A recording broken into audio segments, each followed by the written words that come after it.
जय हिंद मेरे प्यारे बच्चों। जैसा हम सबको पता है कि भैया अब एनडीए के एग्जाम में 1 महीना बाकी है। और जैसे पहले एनडीए में नाउन प्रोनाउन ग्रामर से सीधे क्वेश्चन पूछे जाते थे, वो अब तो पूछ नहीं रहा है।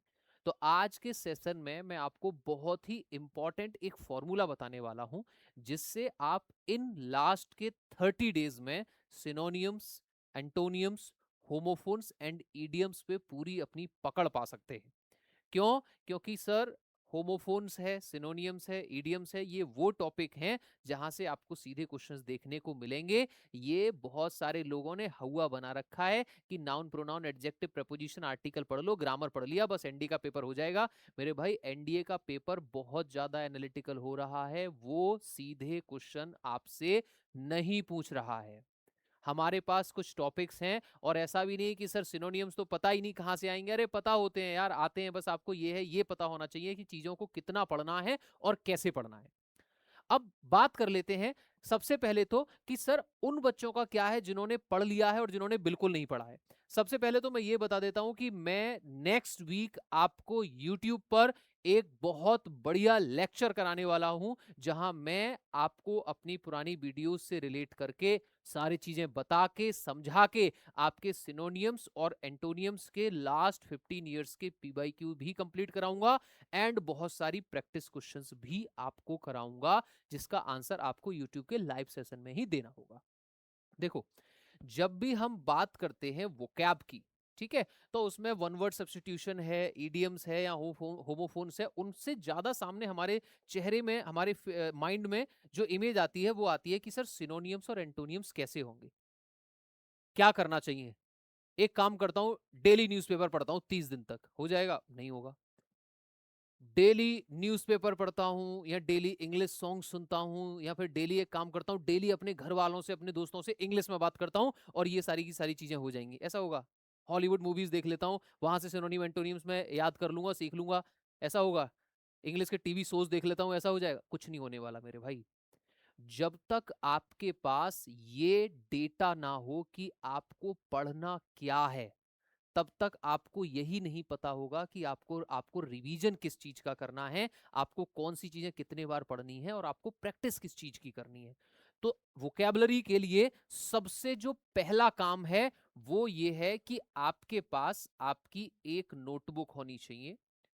और नोटबुक का मतलब ये नहीं है कि सर हमने आज तक वोकेबलरी देखी नहीं है। एक काम करते हैं, मार्केट में गए, 3-4 किताबें खरीद के ले आए वोकेबलरी की, और उसमें 5-6 हजार शब्द थे, और उन्हें पढ़ रहे हैं रोजाना, 4 घंटे, 3 घंटे, 2 घंटे वोकेबलरी पे दिए जा रहे हैं। और अगर 2 घंटे भी रोज दे रहे हैं तो हमने 60 डेज इस पर इन्वेस्ट कर दिए। होगा? नहीं होगा। आपके पास आपकी अपनी एक नोटबुक होनी चाहिए। उस नोटबुक में आपको पता होना चाहिए कि मेरे पास इतने, ये एक्स नंबर ऑफ वर्ड्स हैं, मुझे इन एक्स नंबर ऑफ वर्ड्स को ही पढ़ना है, मुझे इन्हीं का रिवीजन करना है, और उसके बाद मुझे बहुत सारी प्रैक्टिस करनी है। ये वर्ड्स आपको कहाँ मिल जाएंगे? ये यूट्यूब पर वोकैब कैप्सूल्स हैं आपके 50, ठीक है। आपको अगर 50 वोकैब कैप्सूल्स, अगर आप देखो यूट्यूब से 2x की स्पीड में देख लो, या अपने किसी दोस्त से कांटेक्ट कर लो कि यार तूने अनुसर वाले वो वोकैब कैप्सूल्स लिख रखे हैं, उसकी कॉपी जरा मुझे दे दे, मैं उसकी फोटो कॉपी निकलवा लेता हूँ। तो ये आपके पास एक नोटबुक होगी कि आपको इतना रिवाइज करना है। अब आते हैं, जब आपके पास ये होगा ना कि मेरे पास इतने शब्द हैं, चलो मान लो कि सर हमने ये नहीं किए हैं, मेरे पास तो मेरे खुद के 5,000 शब्द हैं, या मेरे पास खुद के मेरे 100 शब्द हैं, मैं उनको पढ़ना चाहता हूं। तो अब आता है मेरे भाई एसआरएम फॉर्मूला, ठीक है। एसआरएम फॉर्मूला क्या है? Space repetition method formula. ये बहुत ही ज्यादा काम करता है बच्चों को ऐसी गलतियां करने से जिन्हें ये लगता है कि मैं रोजाना 2 घंटे अगर 30 दिन तक वोकेबलरी पढ़ूंगा, या रोज हफ्ते में मैं एक दिन 4 घंटे वोकेबलरी को रटता रहूंगा, रटता रहूंगा, रटता रहूंगा, तो ऐसी गलतियां करने से ये बचाता है। स्पेस रेपिटेशन मेथड क्या करता है कि आपको अगर किसी चीज को परमानेंट मेमोरी में फिट करना है ना, तो उसके लिए 3 काम कर लो। लेकिन उसके लिए चाहिए आपको पेशेंस। पेशेंस मतलब ये है कि स्टार्टिंग के 2-4 दिनों में आपको ऐसा लगेगा कि यार हमने कुछ नहीं पढ़ा है, लेकिन वो चीजें जब पेपर में दिखाई देंगी, प्रैक्टिस सेट में दिखाई देंगी, तो आपको वो वर्ड्स याद आते रहेंगे। अब आपके पास नोटबुक हो गई ना। अब नोटबुक में आपको एक पेन लेके बैठना है। आपने अपने डेज को ना, अपने दिन को 3 पोर्शंस में डिवाइड कर दो, और आपने कहा कि यार एक मैं मॉर्निंग में डिवाइड कर देता हूं, एक मैंने डिवाइड कर दिया आपका आफ्टरनून में, और एक मैंने डिवाइड कर दिया अपने डे को इवनिंग में। ठीक है, अब इनमें क्या करना है, स्पेस रेपिटेशन मेथड करता है कि आप अपने पढ़ने के बीच में स्पेस दो, बीच में 2 घंटे का 4 घंटे का स्पेस दो, और बार बार उस स्पेस के बाद रिपीट करो सेम चीजों को। यहां पर आपने दोबारा से 10 मिनट दिए, और यहां पर आपने दोबारा से 10 मिनट्स दिए। 3 काम करने हैं, ये पहला काम है। आपने वर्ड्स चूज कर लिए कि भैया मुझे पहले दिन 10 मिनट मॉर्निंग में ये वाले वर्ड रीड करने हैं, फिर ये रीड करने हैं, फिर इवनिंग में रीड करने हैं। आपने कल नेक्स्ट डे फिर ये सेम काम करना है। जब आप तीसरे दिन पहुंचोगे ना, तब आपको एक पेन लेके बैठना है अपनी ही नोटबुक पे। जब आप तीसरे दिन इन चीजों को रीड कर रहे होगे, रिवाइज कर रहे होगे, तो आपको ऐसा लगेगा कि यार इसमें से जितने भी वर्ड्स मैं रीड कर रहा हूं, उसमें से 60-70% वर्ड ऐसे हैं जिनका जिनको देखते ही पढ़ते ही उनका मीनिंग मुझे क्लिक कर रहा है, लेकिन अभी भी 30% वर्ड लगभग ऐसे हो रहे हैं जो मुझे अजीब से लग रहे हैं। तो उन 30 वर्ड्स को आप क्या करना है, उनको आपको क्या करना है, अंडरलाइन कर लिया, और सिर्फ उन 30 वर्ड को शाम को 1 मिनट में दोबारा से रीड कर लिया, उन पर नजर मार ली कि भाई क्या है। और इसको कंटिन्यू नेक्स्ट 25-30 डेज तक इसको कंटिन्यू रिवाइज करना है।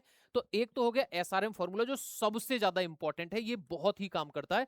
अब आते हैं दूसरे पॉइंट पर। आपके पास फोन में, चाहे ड्रीमर्स का आप टेलीग्राम चैनल डाउन ज्वाइन कर लो जिस पर आपके एमसीक्यू आ जाते हैं, या आपके फोन में ऐसा एक एप्लीकेशन होना चाहिए जो, या फिर आपके पास कोई बुक होनी चाहिए जो आपको रोजाना एमसीक्यू बेस्ड पर प्रैक्टिस कराए। पहले दिन 90% गलत हो गए, कोई दिक्कत नहीं।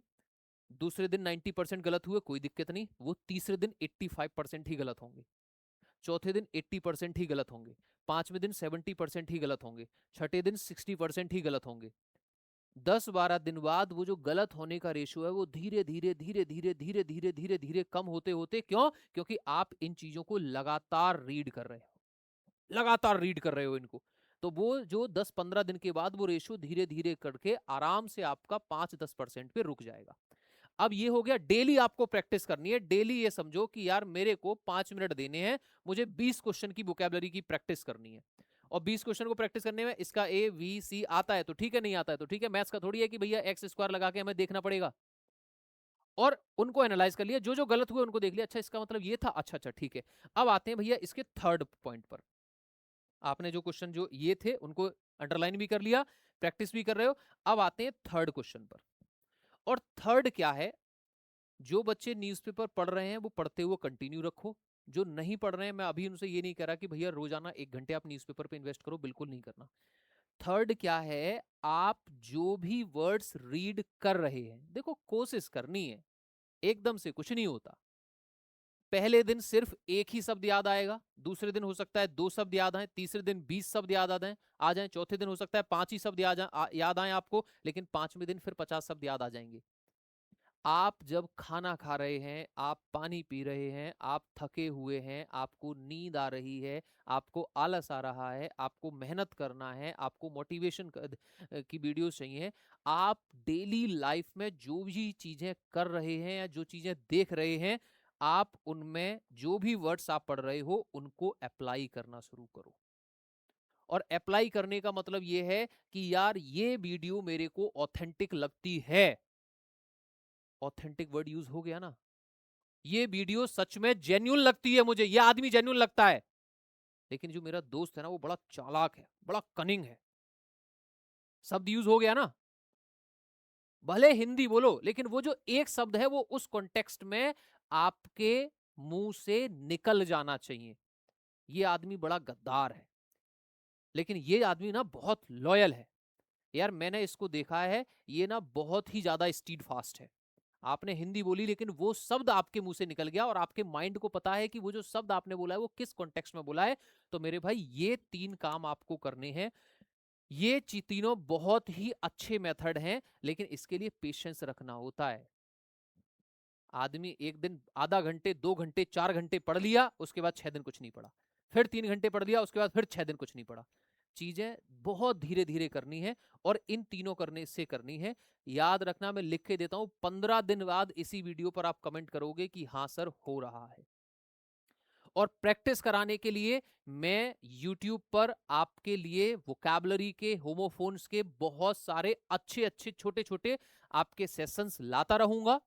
और अगर आपको किसी टॉपिक में दिक्कत आ रही है, परेशानी आ रही है, तो इस वीडियो के कमेंट सेक्शन में आपको बताना है। तो आज का सेशन हम यहीं पर स्टॉप करेंगे। जय हिंद, थैंक यू, टेक केयर।